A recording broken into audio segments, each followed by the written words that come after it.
Happy New Year, happy 2025, and thanks for joining us on Fanya Mambo Africa. And guess what? We still have Fanya Mambo himself with us. Happy New Year. Happy New Year to you. Happy 2025 to every viewer today. How are you feeling about the new year so far? It always starts with a good feeling. It always starts with a lot of expectations, a lot of New Year resolutions. It always starts with, I won't do this, I will do this more.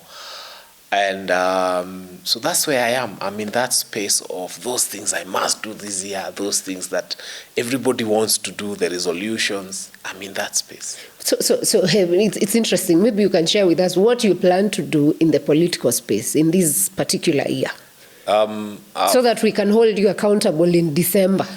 First and foremost, I want to do more. I know what I did in 2024. This year I want to do more. I think I have only one desire for 2025, to be a lot more than I was in 2024. So if I did 10 shows a week, I want to see if I can push to that to 13, 14, 15 in a week. It's crazy, but it's hard. It's not easy. If I had this amount of zeal and energy, I want to see if I can double and triple it. My plan for 2025 is to be a lot more than I was in 2024. A lot more. That's very nice. Actually, I love that. And you know, it's good to hear all the resolutions that everyone is throwing around and looking forward. And it's an exciting time also. And something that is very hot this between now and Feb is that our very own Raila Odinga, we are hoping to see him elected at the AUC. As I have always said, I have never wished him failure. I have seen people wishing him failure. I've always said he's the man wearing the Kenyan jersey. So I've always wished him well. And I've always hoped that if that's his dream, we pray that he gets it.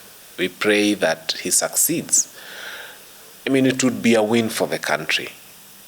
Should he also fail, because he's our son, we welcome him back.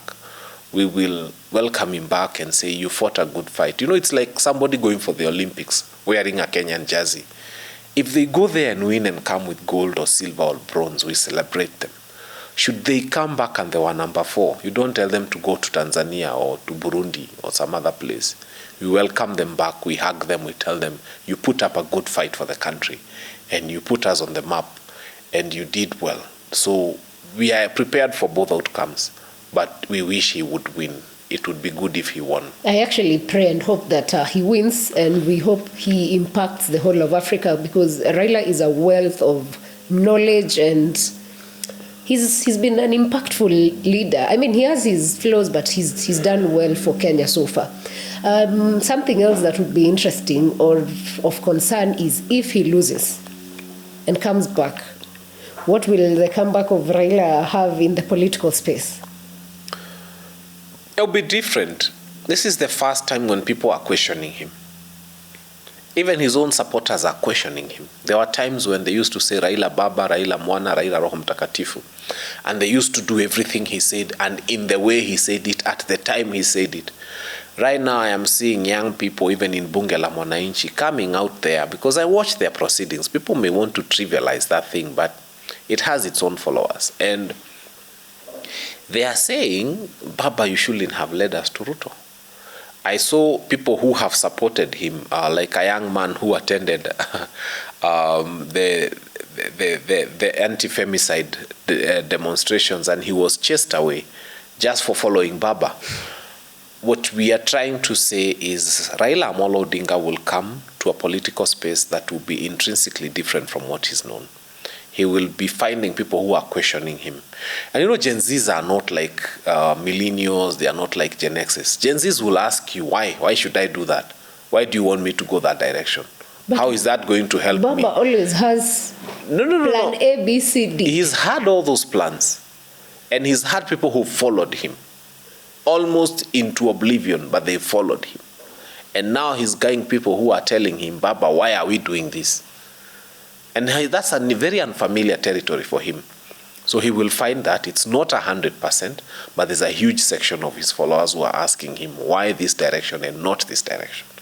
And those are questions he has to contend with that he never had to contend with. So he's coming into a very new political space, 2025, should he not win new political AUC. space. But We pray that he wins AUC, and we pray that he goes and does something for Africa, and we wish him well. Let's not selfishly think about our political space and forget that he also could deliver something on the continental space. That's very, very, very true.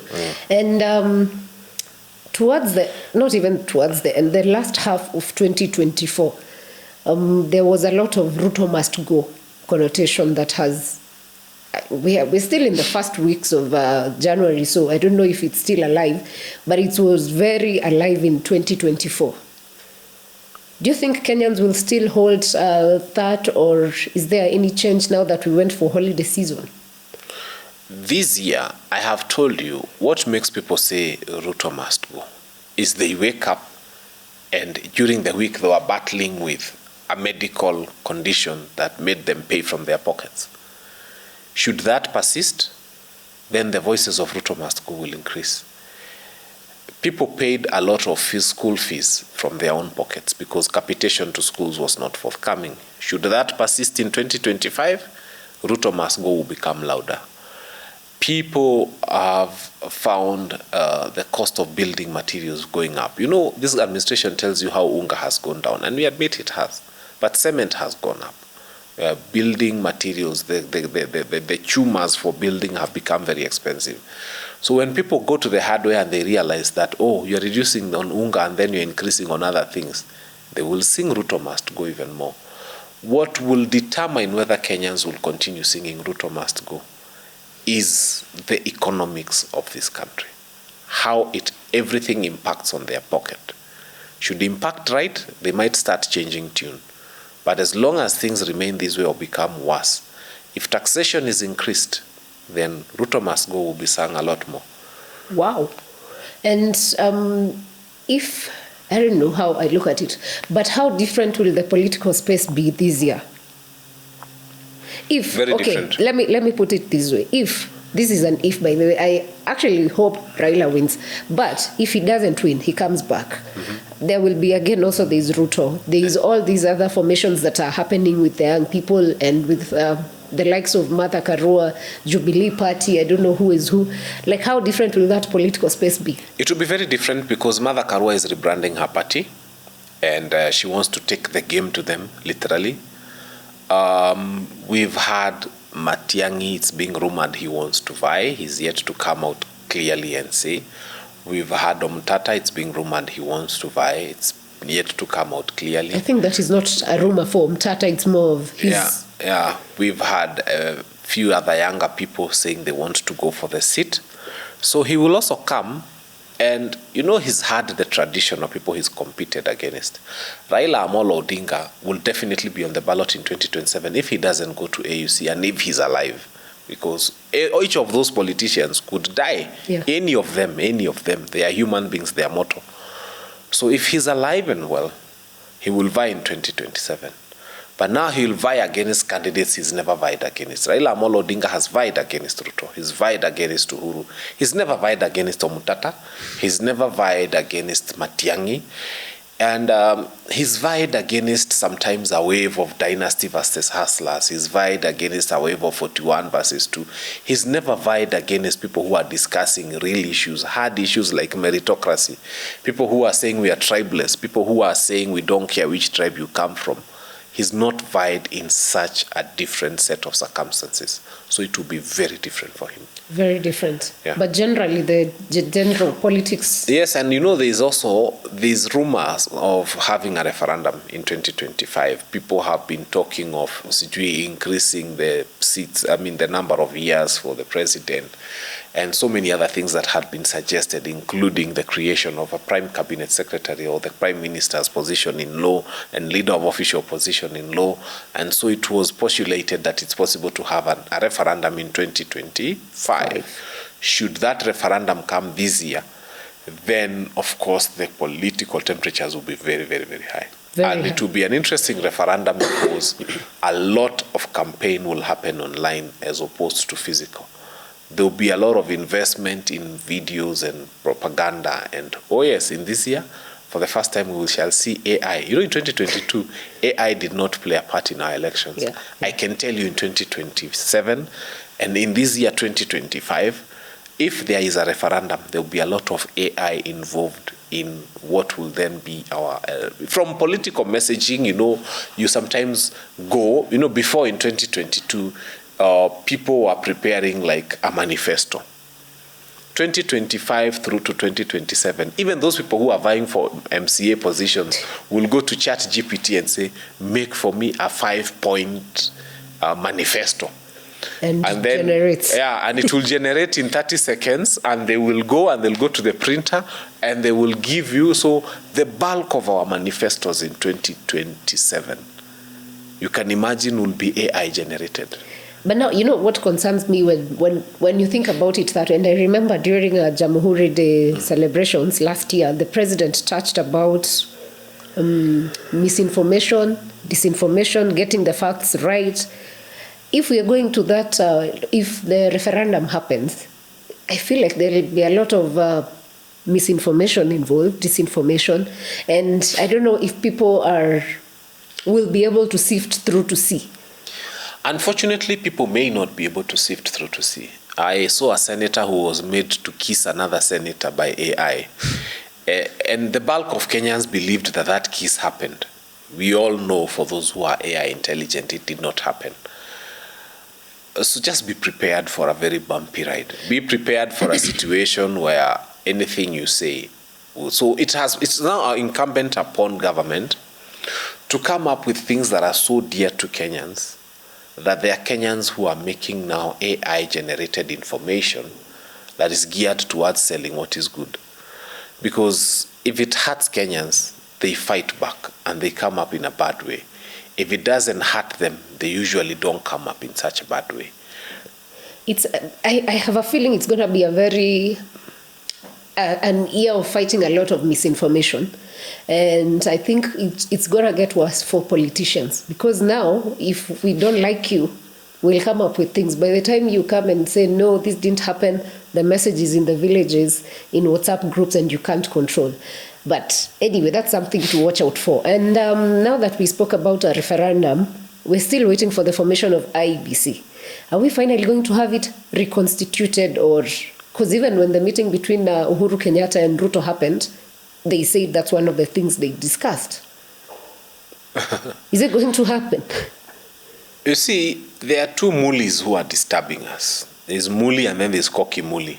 And I know Kalonzo Musoka, if the case in court, is really trying to push for Koki Muli. And then there's this other Muli. And then we are stuck because we have not even been able to appoint the committee that will select the IEBC commissioners. Sometimes I fault my good friend Kalonzo Musoka on strategy.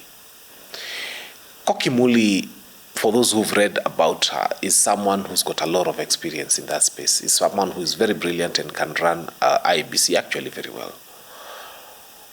Why are you putting them in the selection committee? Why is Kalonzo Musoka, for example, fighting and even going to court for a person who would have made an IEBC commissioner or even the chair of IEBC to become part of the selection panel? Because when you select, you can't select yourself. You know, it's like going into what you call the marathon. No, the one that you give the stick. The relay. And then you get the best runner and you put them number one. I mean, in most races I saw, Usain Bolt is always at the end. The best runner is always at the end. So Stephen Kalonzo Musoka wants to start a relay with the best runner that he has in his team as the first person. And they're insisting, and they're even going to court and saying, why are you blocking me from having my best runner start the relay? I think in terms of wisdom, in terms of trying to have a good strategy, the advisors of Kalonzo Musoka have failed him thoroughly. And right now, Kenyans are at a point where I told you, they are saying we can allow one of those politicians, whoever they are, to go and elect 9 villagers from his village, even relatives, as long as you give us IEBC. And Kenyans are saying, once we have even your own relatives, 9 of them constituting IEBC from the same village, Kenyans will vote in a way that will shock you. So constitute IEBC. Kenyans are ready for IEBC. All they want is an IEBC with 9 commissioners. They are Kenyans. They are not foreigners. They are not from the moon. Constitute IEBC. So we hope it is coming sooner than... It better come. There are constituencies like Banisa, some wards that do not have representation, and that's unfair, and they are paying taxes. And CDF, where is it being allocated? How is it going to? So we think and believe and insist, constitute IEBC. Constitute IEBC by all means. And now that you've mentioned Kalonzo Musoka, he became very active towards the end of 2024 also. Yes. What's his political space, or what's the game? Kalonzo Musoka has joined what they are now calling Mount Kenya South. I used to hear this Mount Kenya. There's Mount Kenya South. Then there was Mount Kenya East. Yes, Ukambani has declared itself Mount Kenya South. Oh. Yeah, and they are saying now Mount Kenya is bigger because they joined Gema, remember? There was an elaborate function where they joined Gema. So now they are calling themselves Mount Kenya South. And he's there and saying, oh, look, Mount Kenya doesn't have a strong candidate. So I want to be the Mount Kenya candidate. That's why he's saying Mukambani is part of Mount Kenya, and Mukambani is Mount Kenya South. Mm-hmm. And the Mount Kenya can produce one candidate from wherever. And so he says, we are part of Mount Kenya. Why don't you make me the candidate from Mount Kenya? Because he's still also in that part of school that believes that people will vote as regions and people will vote based on tribe. And so he thinks he has got a head start with his Ukambani votes, plus now Mount Kenya East and Mount Kenya West, and then boom. But he delivers when need be, I think. I have seen the people from that eastern region vote almost to the man in the direction that he sends them to. So if it's in terms of delivering a tribal vote, he has done it very well. He's done it before. He's done it But now well. the game has changed. Now it is changing. It's changing significantly. There will be a few pockets. Let us not delude ourselves. There will be a few pockets of people who will vote based on where they come from because of their age and their level of thinking. But by and large, many Kenyans will vote in 2027 based on merit and issues. Issues, yeah, that's what I believe. And ex-deputy president. Last year is the first time we saw, for the first time, a deputy president who was fired, so to say. How is Rigathi doing? And actually, I think he promised that in 2025, January, he would give, is it direction or something? Rigathi, first and foremost, is a beneficiary of what we call Mount Kenya sympathy. Mount Kenya is known to be a very sympathetic block of voters, and they can vote for you purely based on how they sympathize with you. They once voted for somebody because they said he's the child of a single mother. Don't get me wrong. I have always loved all Kenyans and said they should be treated equal.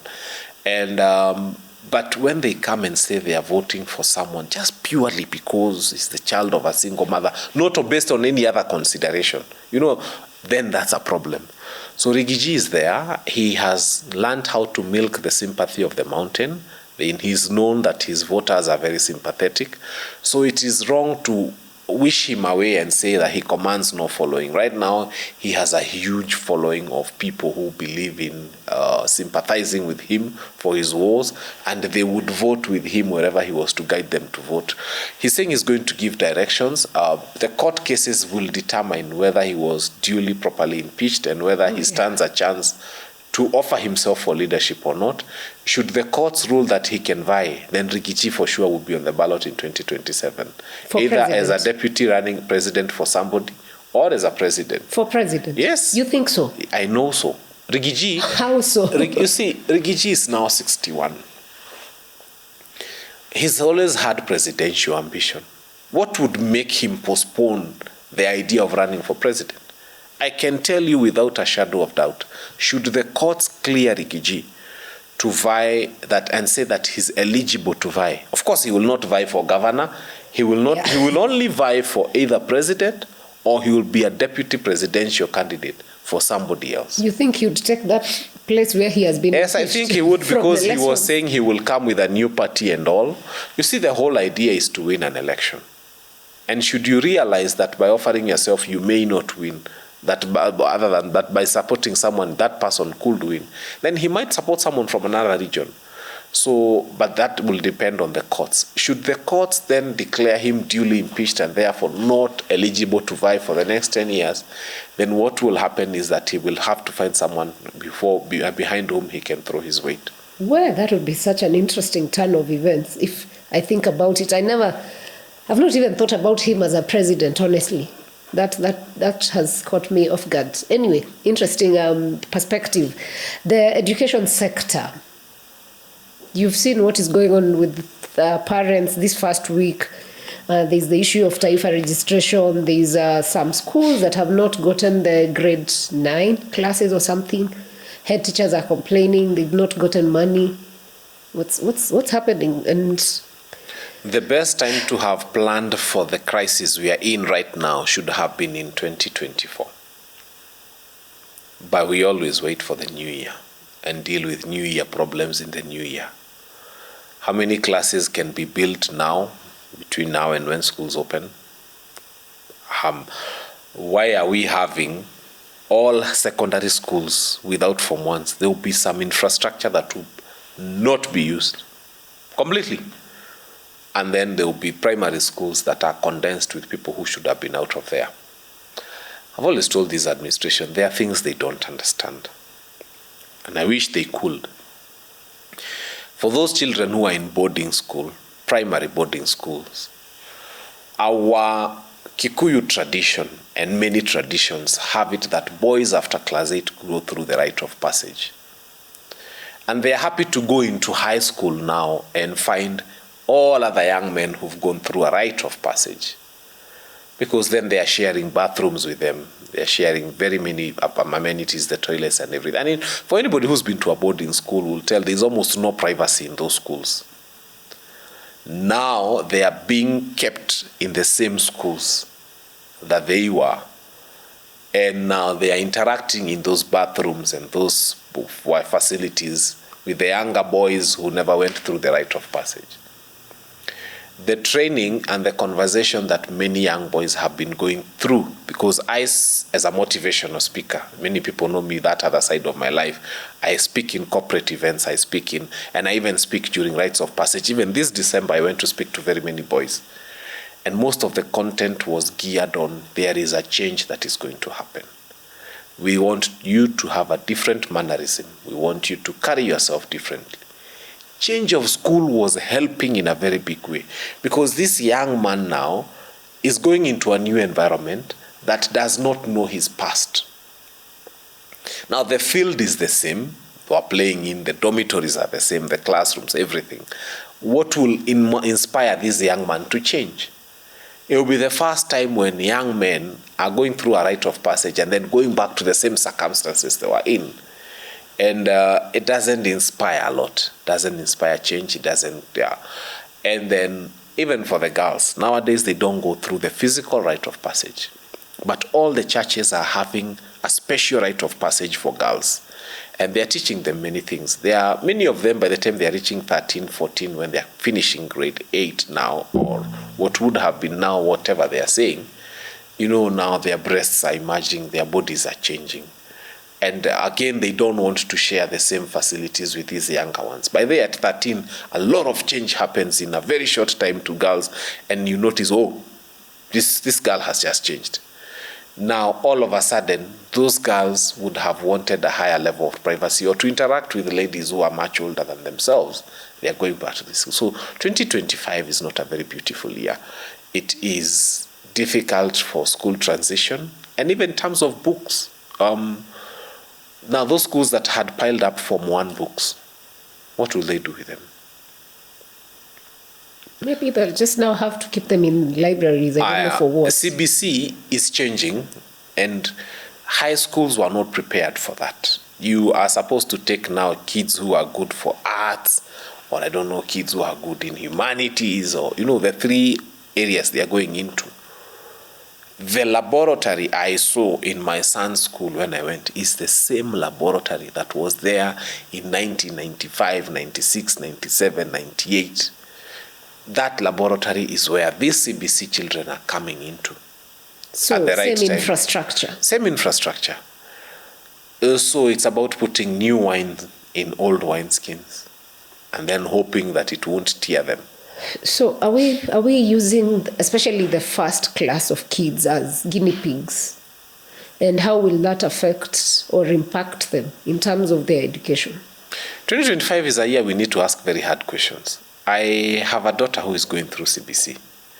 And sometimes she comes home and she says, we were told to make this piece of art. And clearly, that child cannot do it. Sometimes, there's a time they were to make a drum. By the way, many children went and bought that drum. Because where will they get a hide? How will they even turn the hide? And, many of them bought that drum. And they got marks. For doing what? For buying a drum. Now, that child in life will be given challenges. And they will remember, we used to buy a drum when we were asked for one. Yeah, they are told to come and make whatever piece of thing, because CBC sometimes turns you into a night runner.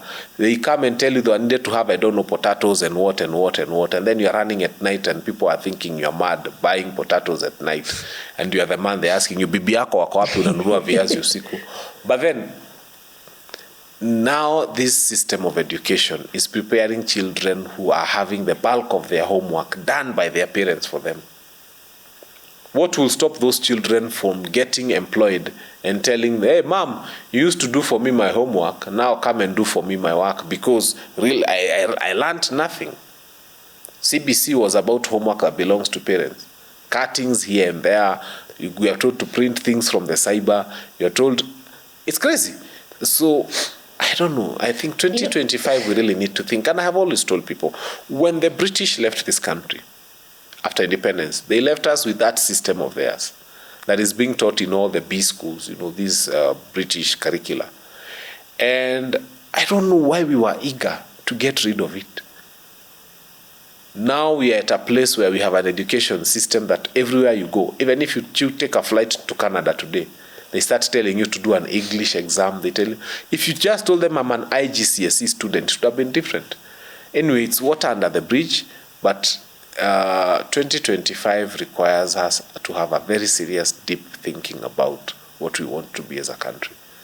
My worry for the education sector is that it's a real thing. It's a life, like it's human beings. Yes. It's an experiment you're doing with real people. Yes. So are the policy makers or people who are tasked with this role concerned, or genuinely do they have the hearts of these kids? Many of them were keen on the change because of the books it will bring.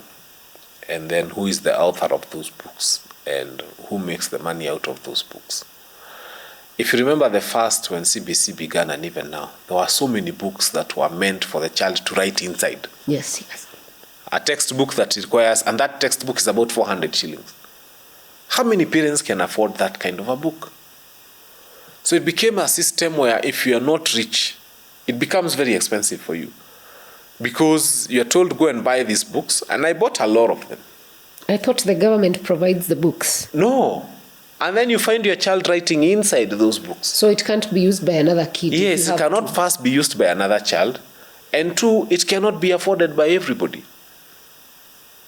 And even those who have afforded this middle class of ours, they've had to struggle. Some have taken some loans here and there. When you're returning your child back to school, these Shylocks make a lot of money. They tell you, hey, so back to school loans. Oh, people go there, they give their car law books, their piki law books, all sorts of things they borrow. Unakuta zimechotwa huku. It's very unfortunate. Yeah. Anyway, now back to politics. Are we expecting to see a reshuffle of the cabinet? Definitely. But let's see. It's hard to tell, because we see the cabinet as is constituted today is not delivering. And this administration is happy to have one that doesn't deliver, because everything runs from one source. So I do not know whether it's going to be reshuffled again, but let's just wait and see. You cannot. That one you have no idea. No idea. Okay, and something else. During the Finance Bill 2024, we saw a lot of resistance. Of course, there is Finance Bill 2025 because it's an annual thing. Do you think this time there'll be considerations of the public interest? Number one, Unhealthy nations have finance bills every year. Healthy nations don't do finance bills every year. A finance bill has got the potential to change tax regimes overnight. By overnight, I mean within a very short period of time. Can you imagine a country that was coming here to probably invest in a plant for making beverages? And then in a finance bill, usually one of the first things that is usually affected is alcohol and soft drinks. So you come into 2025 today, January, and you've just finished setting up a beautiful plant somewhere that can turn the Ukambani mangoes into soda or something of that kind. And then in June, they announced that they've raised duty on soda by 25% because a finance bill has been read. That affects your production cost and everything, and 25% is a huge margin. It can literally make you close down. One of the reasons why investors don't want to invest in Kenya right now, and it's become a very unpalatable destination for investment, is because Kenya has a finance bill every year. We just need to read about other economies. You can have a finance bill 2020 being used for very many years, and without necessarily having to come and change taxation on things. So governments now start focusing on creation of things that you can export so that you get money as a country. We are not doing business. Countries that think widely ask themselves, we got 40 billion from exporting coffee. These are not the conversations we are having. What can we do so that next year we get 70 billion from exporting coffee? The only conversations that Kenya is having is we collected 500 million from people who were importing wristwatches. How can we collect 900 million from people who are importing wristwatches? There is no single time I hear conversations that Kenya got, say, an arbitrary figure, 13 billion from horticulture. What are we going to do so that our horticulture this year gives us 26 billion?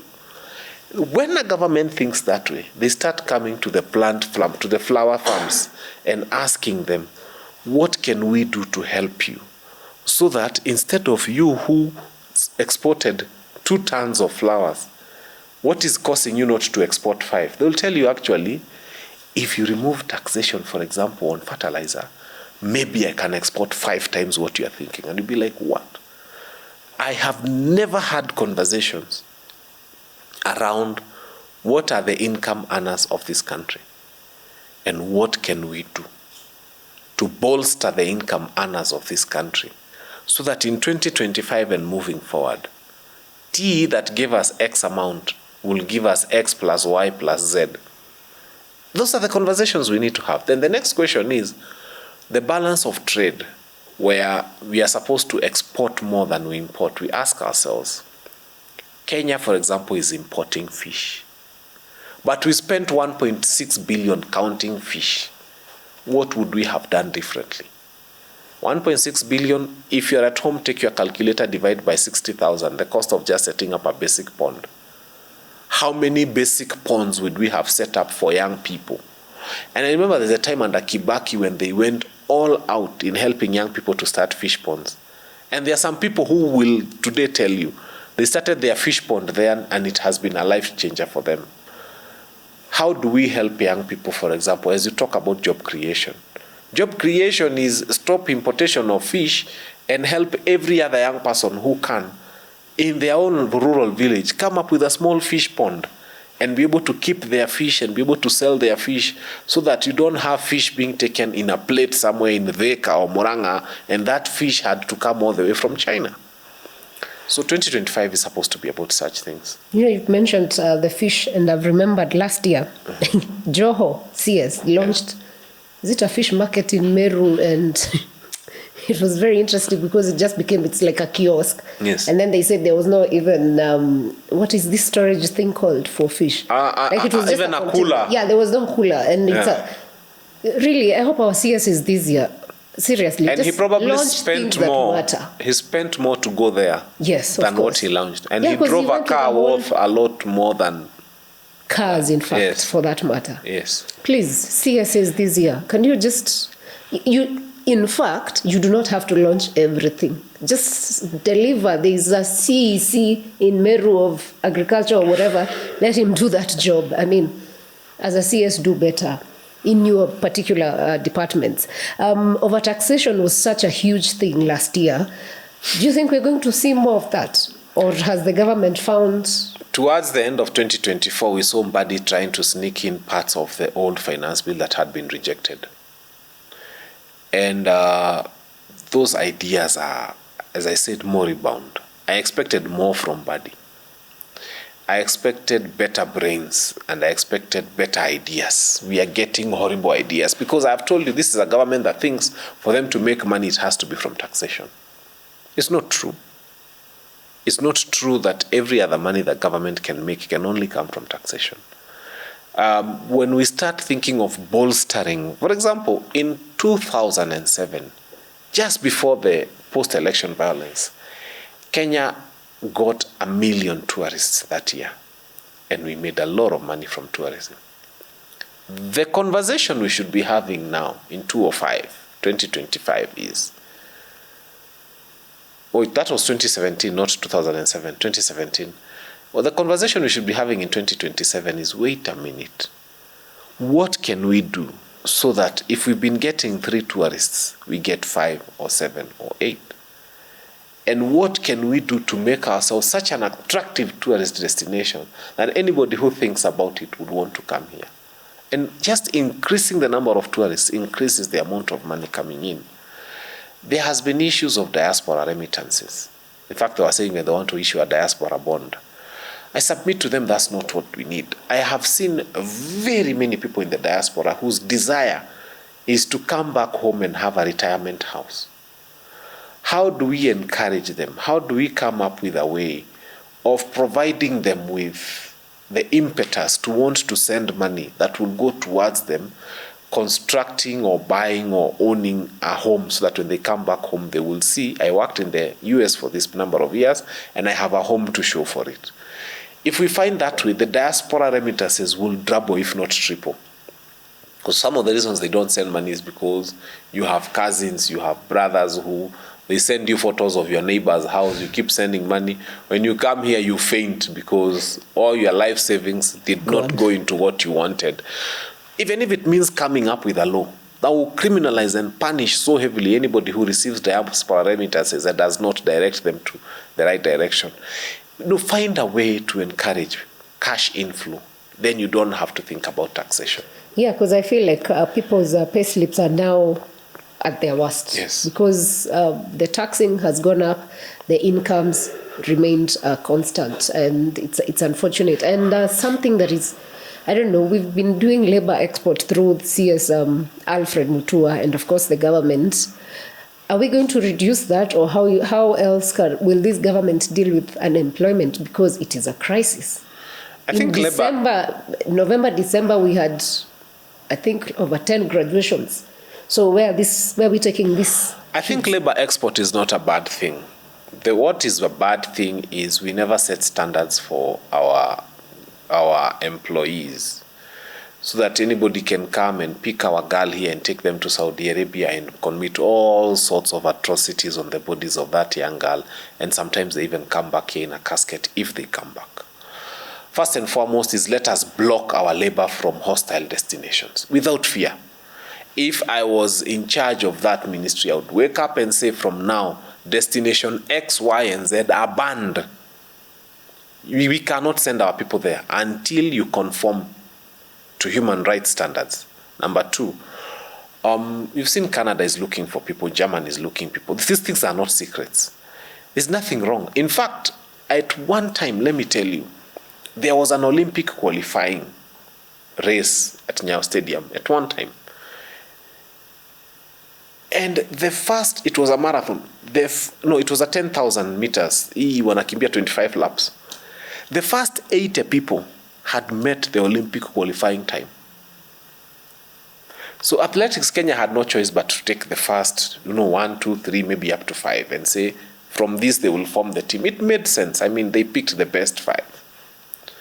But you have another 75 who have clocked the Olympic, And we have countries that are struggling to get people who can clock the Olympic time. So we can talk to our neighbors, Tanzania, and tell them just, like football players, buy this player to be running for your country.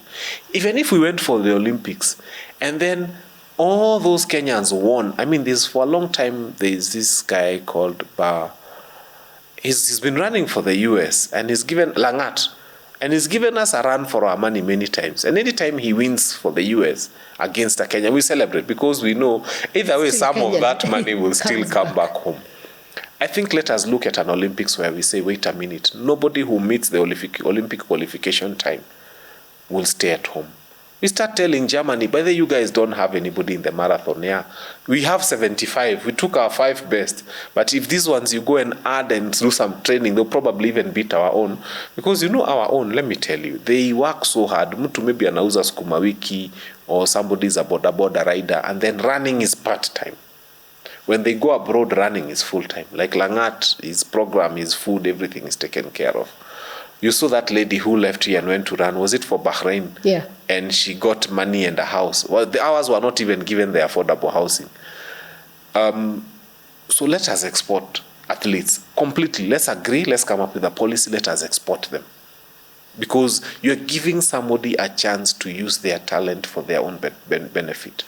Countries have shortages of nurses. Yes, KMTC is graduating very many even there. Let's find a way. But let's not do it this kienyeji way. Let the Ministry of Labor come up even with a database that they're even able to tell, these are our girls in this country, our boys in this country. We know them by name and number and everything. And those countries pay a small fee to the government, and the government facilitates and makes it easy. And they even now negotiate for visa, because some people have what it takes to work in Germany, but they can't get the visa.